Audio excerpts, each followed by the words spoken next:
One of the biggest questions that comes in all the time is, how do you know you're ready to go? I get asked, how did I know? I see it in the comments on Instagram. We all get stuck in the space of knowing that we're unhappy. We know something is wrong. We wish that something were different, but is it really greener on the other side? Are we really supposed to throw away all of this history and what we've built for a risk and an unknown?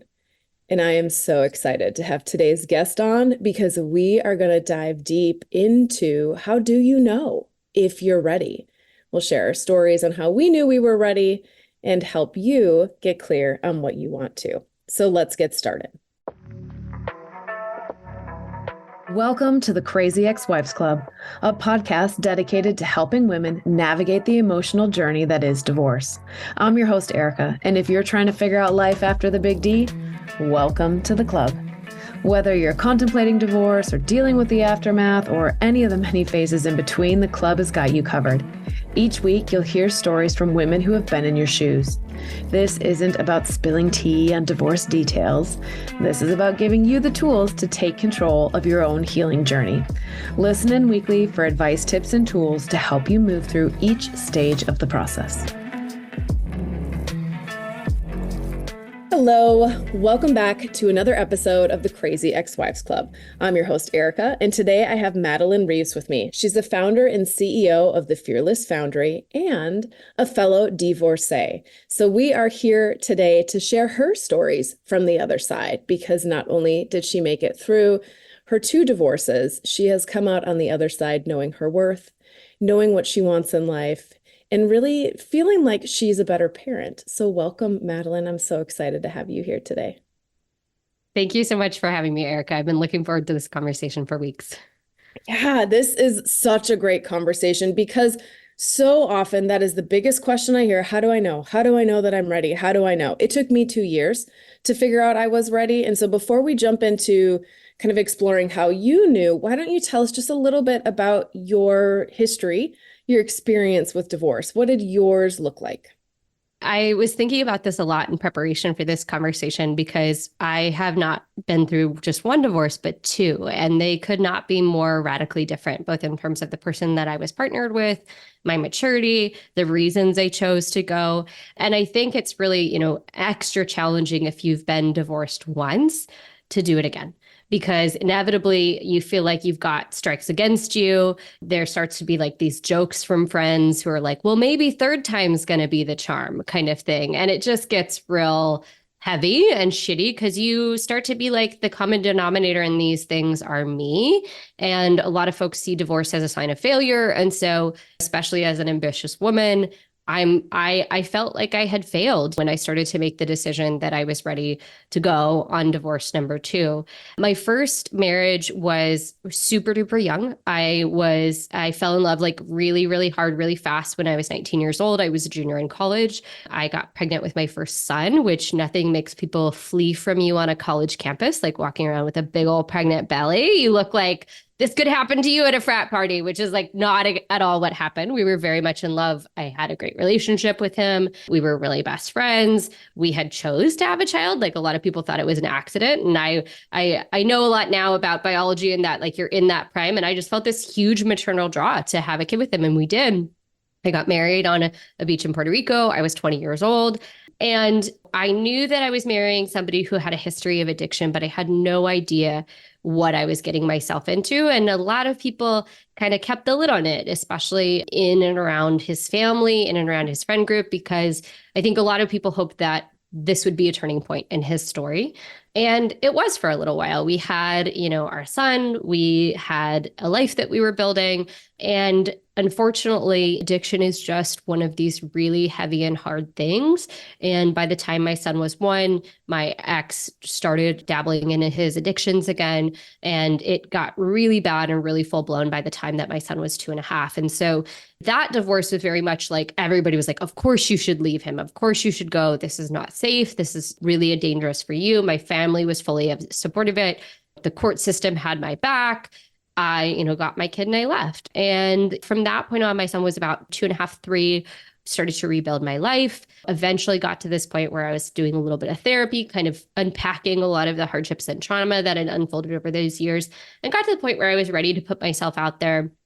But one of the things that I learned in hindsight is that when you go through an experience in a relationship like that, the bar that you're setting for yourself is pretty low, because when you've been in a relationship that has an element of emotional abuse, that has an element of unsafety. My first husband was also bipolar, and so there was always just a walking on eggshells kind of dynamic. And so like my bar for an ex-partner was like, be nice, be safe, like be okay to be around, like be the same person when I come home. But I didn't really think about what did that mean from a partnership perspective, because things have been so bad before that anything by comparison felt like really good. And so about a year and a half after kind of ending the marriage with my first husband, I met my second husband. We dated for the better part of 2.5 years. We decided to have a kiddo together. So I had my second son. And then when my second son was about 4 or 5 months old, we got married.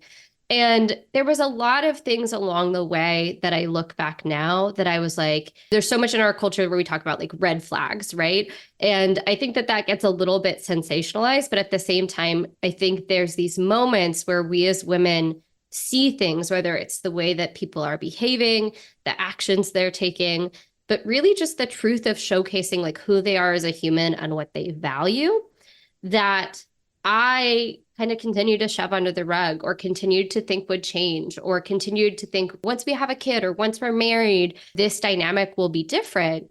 And just poured myself into like being the best wife I could be and really shaping my life around him. And after we got married, I walked away from a very successful career I had built because he had gotten a job in a different city. And so I walked away from my career. I started building my company as a way to make a living and find the flexibility that I needed as a mom, especially living in a town where there wasn't a lot of opportunity. And thought that because I was flipping my life to really support him and his career and his journey, that the same would happen. And, moved to this small town, moved into this like weird picket fence cookie cutter neighborhood that is so not who I am as a person. And kind of what ensued was like some really miserable years where I just got further and further from myself. I continued to wake up next to a person who I didn't feel saw me or supported me, and entered into some really depressive seasons of my life. And it was only after like 3 years of sleeping in our guest room for, months and months at a time. Like I remember I would wake up in the morning and I would never leave any of my toiletries in the guest room bathroom because I didn't want the kids to know. So I at one season, I was like in that guest room for like 6 months, and I'd get up at 4:30 or 5 every morning, make the bed real quick, get my routine started so the kids would not know. But there was just a moment where I finally broke, and I'm like, I can't keep living this way. And so that's when things started to change. I think there are so many pieces in those stories that listeners can resonate with. I mean, how many of us have lost who we are for the sake of making the relationship work? Felt like I did the same thing. And it's funny, right? Because the more you can change yourself to meet the needs of what that person needs, right? And we do that because we want the safety and security of being wanted, of being in partnership, of finding the right match. But the more we alter ourselves to be that fit, the more they never see who we are, right? Mm-hmm. The more we get lost, and then we're mad because we lost ourselves, but we did it because we let go of those boundaries a long time ago. Mm-hmm. Mm-hmm. I resonate with that a lot. And I also think it's really interesting how in that process, it's so funny, right? Because before we hit record, we were talking about dating. And I think back to when my second husband and I were dating, all these qualities and all these attributes that allegedly attracted him to me. I was a strong woman. I had a successful career. I had built this life for myself. I earned at a certain level. All of those things were allegedly what drew him to me. But then once we were in partnership, those were all the things that I had to diminish and diminish and diminish to make him feel comfortable.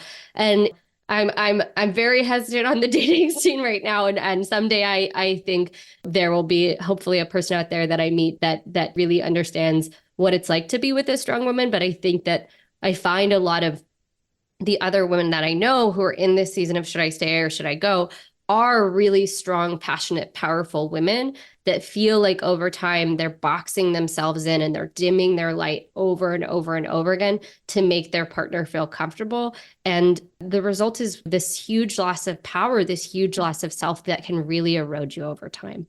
Yeah. And the reality is that people first like somebody because of all of the greatness that they see in that person.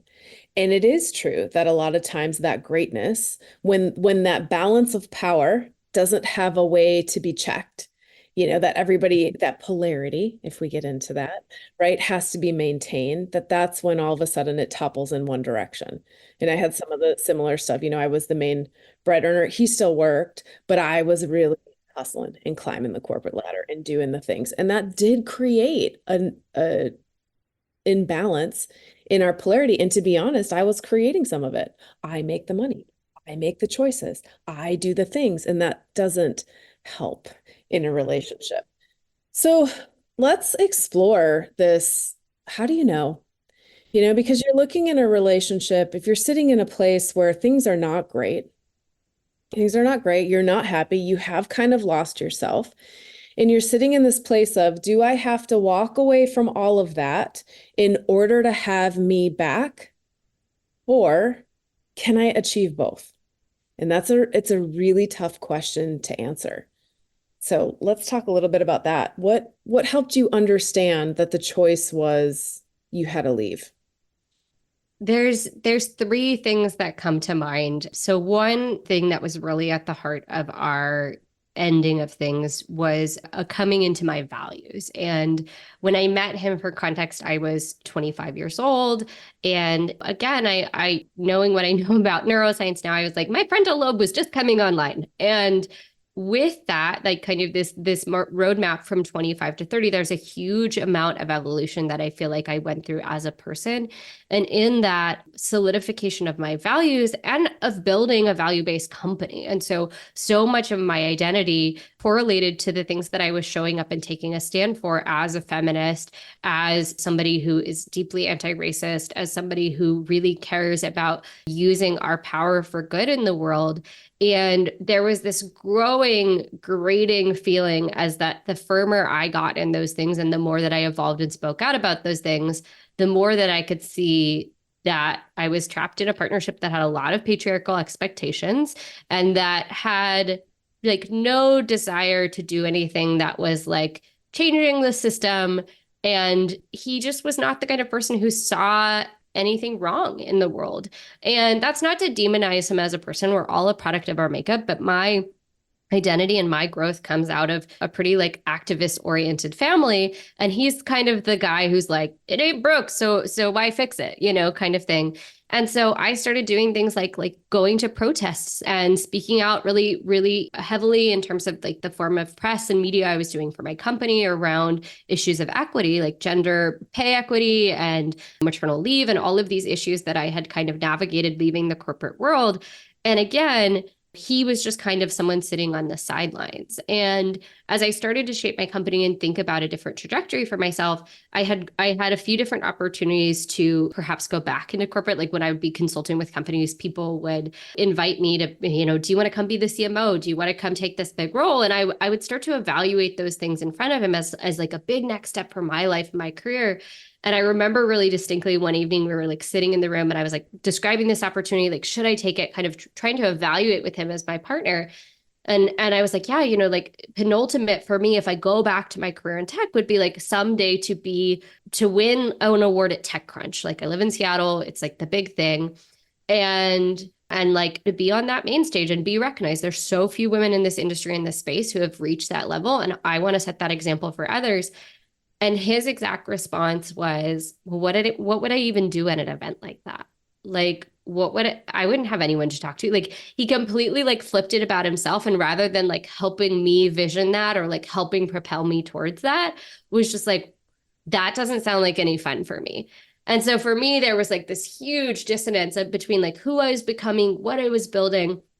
And the fact that he just wanted me to kind of go back to this like comfortable corporate world where I wasn't pushing the envelope and I was making a lot of money. And so that was kind of like category number one, where I was like, okay, this is a disconnect that I don't know that we can resolve. And it all kind of tied back to like values and vision for our life. So that was camp one. The second one was around our kiddos. So he has a job, he's a firefighter. And for those of you who don't know, most firefighters work a shift schedule that's called like a 48-24 or a 48-96 or 24-72, some combination of like a day on and like 2 days off, or a day on, 3 days off. And he had that lifestyle. And so as a result, he had, more flexibility to care for our kids. But there was this huge amount of resentment that started to build in our relationship, because whether or not he communicated it, he grew up with a stay-at-home mom. And I think that he was super conditioned to believe that I should have been home with our kids more. I was in the first couple of years of building my company. I was working my ass off. And not only was I working my ass off, it wasn't like he was on his own. I remember a distinct argument more recently with him where he was like, I did 60% of the childcare during that season. And I was like, really? Because I spent $100,000 in 1 year on nannies and daycare. So how is it that I had receipts that large if you were doing all of the childcare? Why was that a cost that I had to bear? And it was so much of a dynamic around the equity of who's earning what, who's taking care of the kids, and we could never find the balance in between. And as a result, because he was, quote unquote, doing more of the childcare, he had 100% pass to go do whatever he wanted. And his main thing was like golfing. It was going on golf trips. Whereas I don't think I've ever gone on a girls' trip that didn't have a work component in my entire life. Like I can't remember a trip I've taken since having kids. And like, let's be clear, this is something I need to work on. But it was kind of this dynamic where it was like, I would be working full time. He'd be working a couple days a week. Whenever he wanted to, he was taking off on these week-long golf excursions. And I remember being in the car one day with my kids, and I was hustling, and like it was a frantic morning. I had a press piece. I was like running late to get to the office, and I knew I needed to get like hair and makeup done, and I had to drop the kids off at school. And I kind of snapped at the boys as we were getting in the car, and we got in the car, and I was like, Mama's really sorry. Like, it's not okay for me to snap like that. I'm stressed out, but it's not fair for me to do that. But I have a lot on my plate today, and I want to make sure to get you guys to school on time, but I have an important thing that I'm running late for. And my littlest, who was like maybe 3 or 4 at the time, from the back seat goes, well, it just doesn't seem really fair. And I was like, what? And he's like, well, Dad's on a golf trip again, and you're like working really hard and you're taking care of us. And like, it just doesn't seem fair. And I just remember sitting there being like, oh, fuck, like he is 3 and he can see the inequity of this. And so that was kind of like the second nail in the coffin. And then the final one was, we'd done all the therapy, we had done all the conversations, we'd done all the things to try and like turn the ship around. And I on myself did some personal growth work, which I was always doing personal growth work. He was never interested. And one of the programs I did had this module around envisioning your ideal relationship. And it had you list out all of the qualities that you felt like would be ideal in a partner, in a match for you. And, I went through the exercise just as it was guided. And I remember, because for like a month straight, I was doing this program in bed, and he would get in bed and he would sit there and he'd scroll on his phone, and I'd be like listening to the audio recording and journaling next to each other. And it was like we were on 2 different planets. And I remember when I got done with that section of the work, looking at the list and turning over and looking at him like completely zoned out on his phone. And I'm like, there's no way. There's no way this relationship will ever become this thing that I know that I want and need. And that was when I finally was like, I have to figure my way out. So that was, I think, at the end of 2022, like December. And that was after, again, 3 years of the back and forth. And so February of 2023 was when I finally moved out and really restarted my life. Hello, my crazy podcast family. It's time to level up your connection and become a club member. If you've loved the content but are craving answers to your specific questions, if you're looking for a way to get help when you need it, if you're ready to move from just listening to creating change in your life, It's time you became an Instagram subscriber. You'll unlock exclusive private content that you won't find anywhere else. Subscribers get VIP treatment with direct Q&A sessions, weekly lives, and the ability to get support when you need it, all on a platform you're already on. No new signups, no new websites. Just head over to our Instagram page, click that subscribe button, and join the inner circle now. Subscribe today and keep the crazy fun going. It's never fast. It's never all of a sudden you just make the decision. It often takes years. It often takes back and forth. I'm going to file. No, it got better. I'm going to stay. I can't handle this. I can just hang in a little bit longer. It is so typical of how this process goes because we don't want to give up on something that we thought was supposed to make it. But I love how you highlighted, and this is the key piece for you guys listening. If you're stuck, it comes down to your core values and deciding one of two things. One, are you aligned on your core values? Or two, if you're not, is that something that you're okay with? Because kind of going back to that conversation about red flags, when I was dating, I got rid of the concept of red flags because what is a red flag for somebody else might be just fine for the next person. And so instead, I looked at things as yellow flags, cautionary flags. This thing doesn't quite align with what I want. Is this something that I can deal with? Is this something that's going to get bigger and bother me? Is this something that is never going to line up and therefore isn't going to work? And so looking through your values, right? You wanted somebody to share the same passions that, when you're looking at wanting to fight for what you feel is right, the other person, in my opinion, the other person doesn't have to have necessarily the same level of passion. But if it's really important that you want somebody who participates in it with you, then they are going to have to be aligned. I'll take the other example of my current partner and I are not aligned on my woo-woo side. Okay. Sound bowls and crystals and I need to tune in and listen, right? He's like, look, I am never going to sit down and do one of those rituals with you, but I will never get in your way. And a big difference from my ex used to kind of shame me about it and tease me about it and tell me how stupid it was. And so this difference of it's a core value of mine. My partner doesn't have to share it, but he most definitely cannot get in the way of it or cause me any judgment because of it. And so that was similar to what you were talking about. I also think in relationships, you should be looking at a place where each partner wants the other person to thrive, that they want them to move up.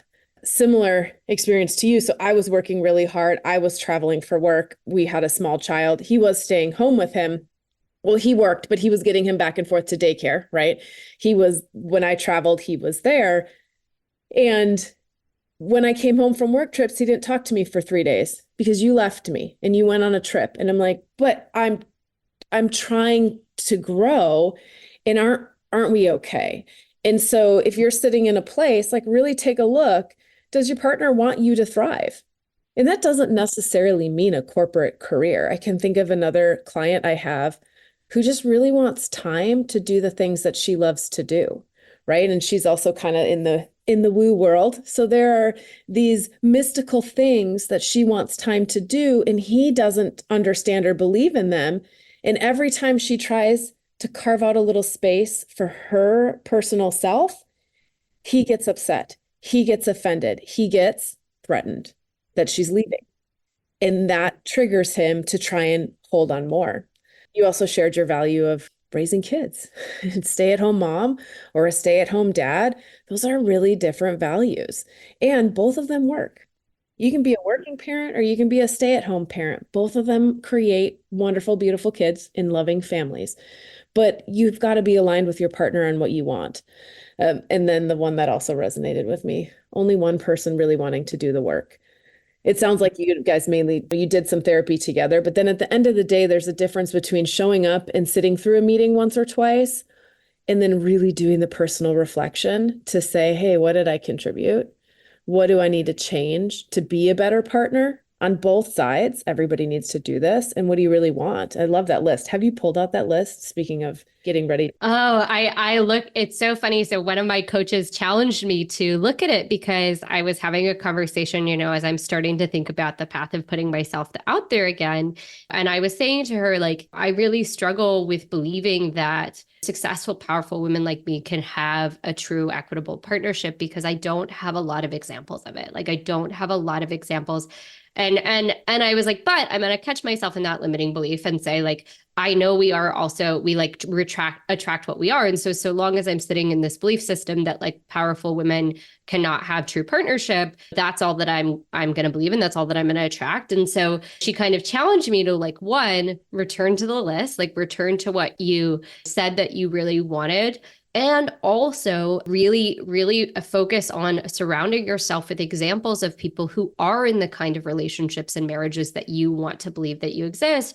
And she like actually even pointed me towards like, she's like, look at celebrity couples because there's a lot of really powerful couples who have a different level of prestige, have a different level of recognition, have a different level of power and money and fame and all these things and are operating, in relationships that have a really long-term quality to them. And so that has been an interesting challenge for me. And when I return to the list, almost all of the attributes kind of come down to these two common things, which is to your point, values. And so I'm giggling a little bit because you can kind of see behind me, I've got my values card sort, and I was dusting over the weekend and I was like, oh, maybe like this is just what I'm going to bring on every first date is this like values card sort game. And I'm going to like make us like, I'm going to be such a killjoy. But like, to me, that was not something that anybody ever told me as a core qualifier for relationships.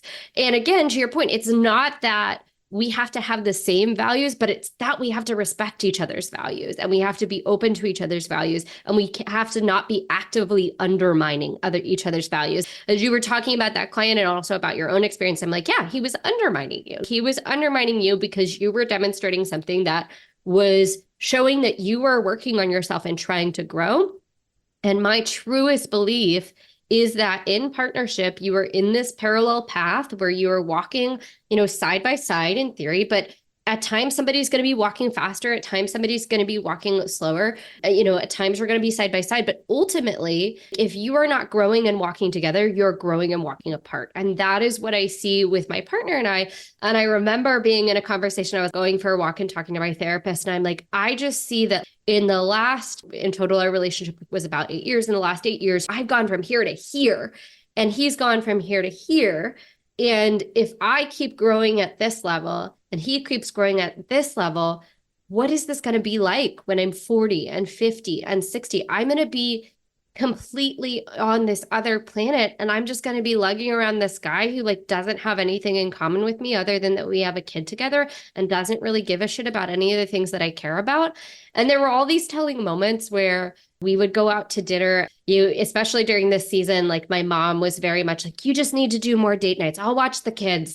My mom is like a big fan of my ex-husband, and that's a whole other thing we can get into. But she was very encouraging of just more date nights. But we would get to the date night and we would just sit there. There was no common ground. There was no conversation. This man didn't even know what I did for a living. To me, it was just, is this what the rest of my life is going to be like?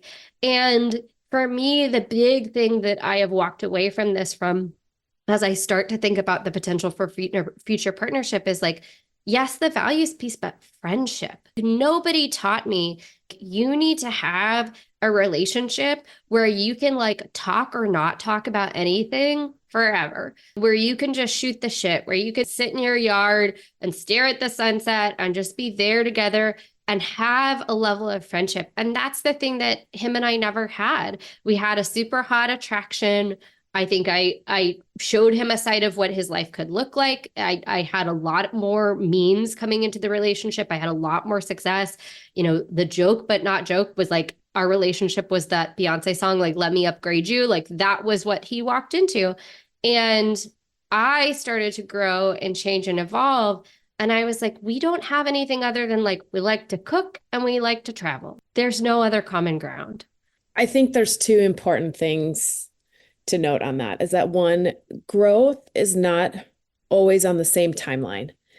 And so, one of the things I've noticed consistently, women are always, what can I fix? How can I grow? What am I evolving? Right? They are in, it's part of because we just like to talk through things as well. It's part of things because we're the more feeling half of the energetics, right? The man is the doer, the woman is the feeling. So she's like, ooh, something feels off. Ooh, let's fix it. Ooh, let's grow and do this thing. And I think for most men, there's a lot of resistance and resistance and resistance. And if the woman stops trying to control how they grow, men who truly want to stay in the relationship will evolve in their own pace.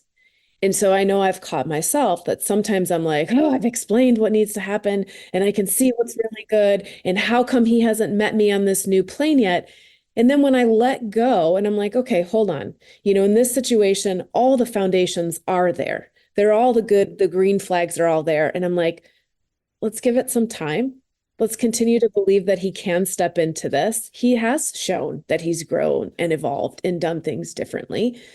Give it time. And all of a sudden, that person comes up and meets you. So just be aware too that if you're in a heavy growth phase, that is amazing for you. And sometimes that scares the other half. And so take a little pressure off them. Continue to show them how great it feels, how amazing. Like, come meet me on this new level. I know you can do it, and see if they can rise up to it. You can't control their growth. You can't force their growth. And the more you try and force the growth, the more they're going to fight you. And so they've got to grow with you, but they're going to grow at different levels. And then I think that friendship part, you see it all the time, right? Once the kids leave, what do we have in common anymore? And that again goes back to one of the things I got wrong in my first marriage is I thought, okay, great, I finally found my person. It means we have to do everything together and we have to like all the same things, which meant we were never bringing anything new into the relationship. So just like you, when things were getting rough, now we're going out on date nights and we'd get there and we'd just look at each other and we wouldn't have anything to talk about. And we didn't know how to get these pieces started again. And it had to happen through outside experiences or sports or activities or friendship groups so that you could bring something back into the relationship. I relate to that last piece so much. And that's one of the things that I am really focused on in this season of my life is one, getting to know myself, but then ensuring that as I approach any future relationship, that there's a really strong preservation of self. Because inevitably when you get married for the first time at 20, like I had never lived alone. Like I moved out of my house when I was 17. I immediately had roommates. I had roommates until I met my first husband at 20. Like with the exception of this 1 year period between my first divorce and meeting my second husband, maybe 18 months, like I'd never lived alone. And even then I was full-time single momming. So you're not like really alone. Whereas now, like the greatest joy in my life is like this house that I moved into and just being like, what the fuck do I want to put up on these walls? What kind of couch would I buy? And like part of it was because I was too young and too broke to like, be able to afford any of the things that I want. But like figuring out all these other expressions of self that when you just shape your life around a person, you get to this really hard part as you exit the relationship of who the fuck am I? What do I even like? How do I want to spend my time? What do I want to do if I have a day off and I don't have any kids? And that part is, I'm still very much in it, but I'm very dedicated to using this time to find those things out about myself so that I never again get into a relationship where I'm just kind of shaping myself around. And I call this like chameleon energy. I've seen it in so many of my friends. I remember this girl who's like more of an acquaintance, and I had followed her and been connected to her for social media for 3 years. And it was watching her like chameleon in relationship after relationship. She started dating a guy with dreadlocks and suddenly she had dreadlocks, and then she started dating a snowboarder guy and suddenly she was a snowboarder. And then it was like the van life thing. And I was like, oh, yes, there is something about meeting people and learning about yourself through them. I do think that's one of the beautiful things about partnership. But I also think there's something really important to your point of having a self outside of the relationship so that you are bringing those things in. And I will say in hindsight, like he had more of that, but that also was an area of huge tension and resentment for us because I didn't have any capacity to even explore that. And then to your point, anytime I would step out or away, there was a level of resentment or like you weren't doing the parenting you were supposed to be doing. And it was almost like, again, I had to come back and walk on eggshells and immediately dive in and be super mom and take care of everything because I'd been gone, as opposed to if he was out spending a week or two doing those things that he had, his golf passions or things like that, going on guys trips, that was just like expected because that had been a norm in his life before he had the relationship. So why would those things change? Yeah. I agree. I found a lot of things. I'd committed to retrying everything I had said no to, and I found most of those things through partnership, even prior. Let's look at college. Every, new group person that I met, all of a sudden I was deep into that, right? So now all of a sudden I'm deep into the band world, and then I was deep into the classic car group, whatever the new interest was.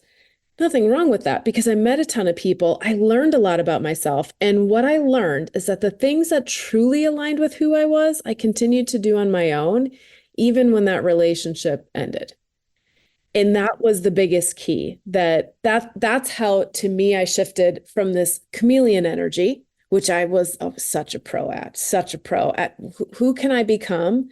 How can I fit myself? Even when I first started dating, I'd look at their what I call conditions and I'd be like, can I see myself living in those conditions and being happy? This is the wrong way to go about things. And instead say, here are my conditions. And here's what I want to continue to do. Now, I will fully confess, I'm still working on my codependent behaviors. I think that those are lifelong things. And what I love is that my current partner will be like, I've never said you can't. You choose to abandon it, which is valid. And so now you have a partner who's calling you out. And I'm like, you're right. I haven't been meditating like I used to. I haven't been. So I'm wondering why all these things are stressing me out because I let it go.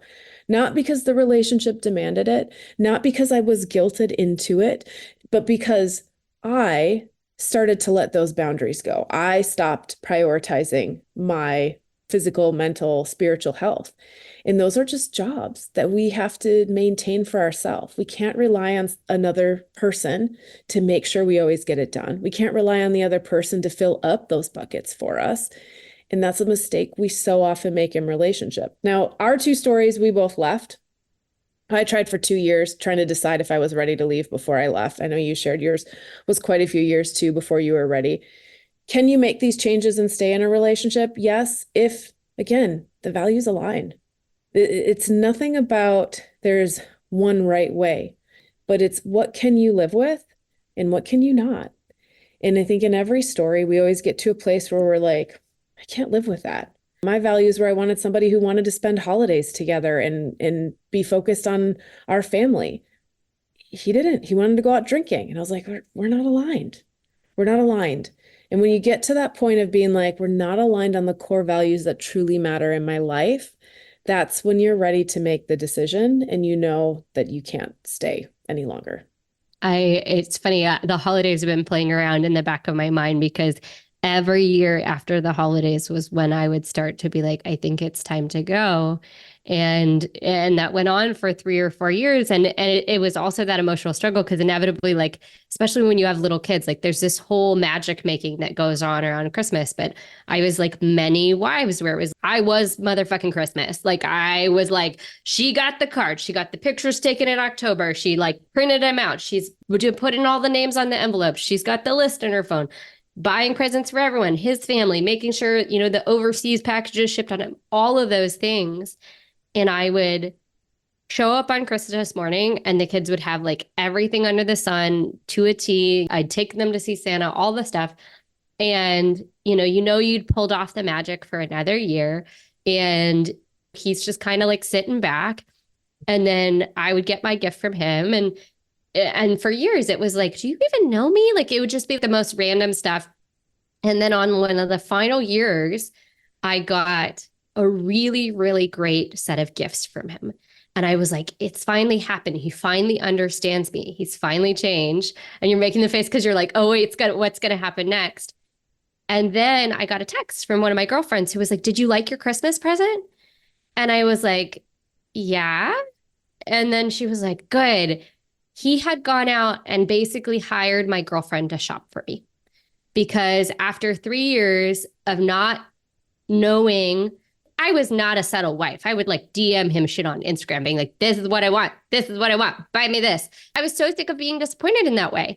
And it's gift giving is a huge part of my love languages, but it wasn't just that. Gift giving to me is like, I was thinking about you. I was remembering that this mattered to you.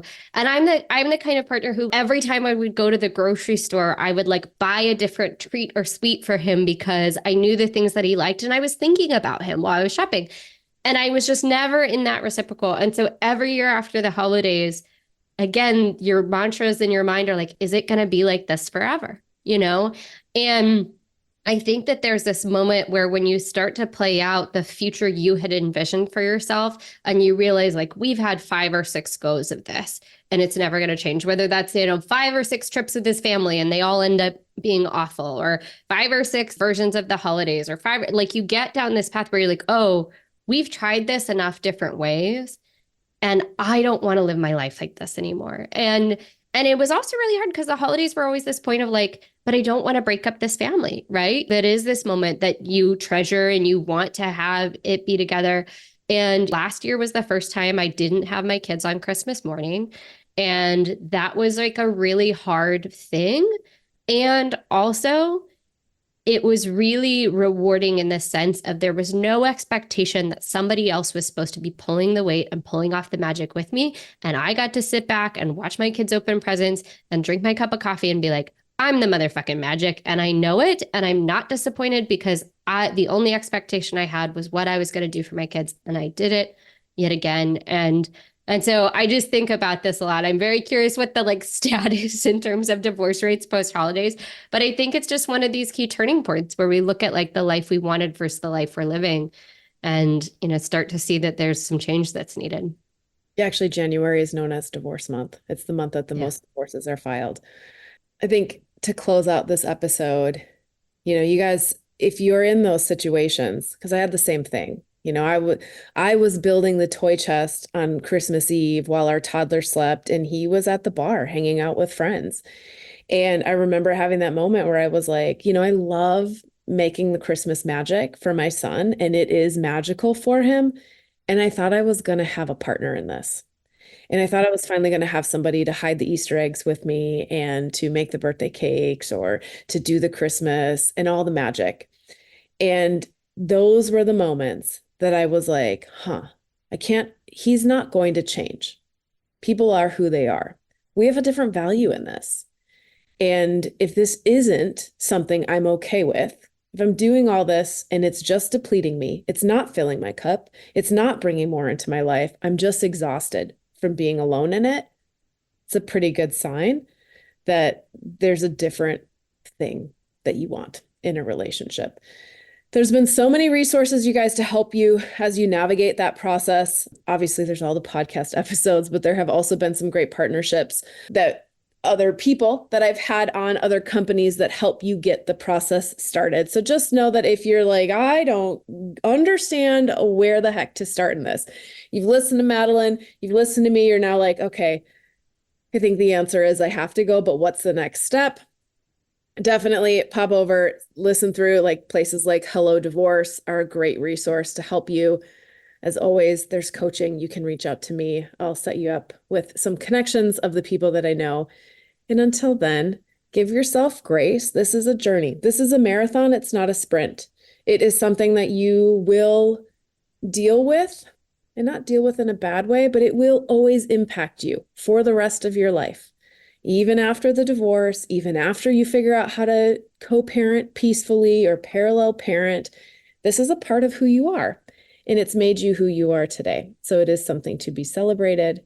And until next week, take care of yourself, and we'll talk to you soon. And that's it. Another great episode of the Crazy Ex-Wives Club, a podcast for women learning how to heal from their divorce. Tune in next week for more advice and tips to help you figure out life after divorce. And until then, give yourself grace, do the best you can, and know that this is all part of the process.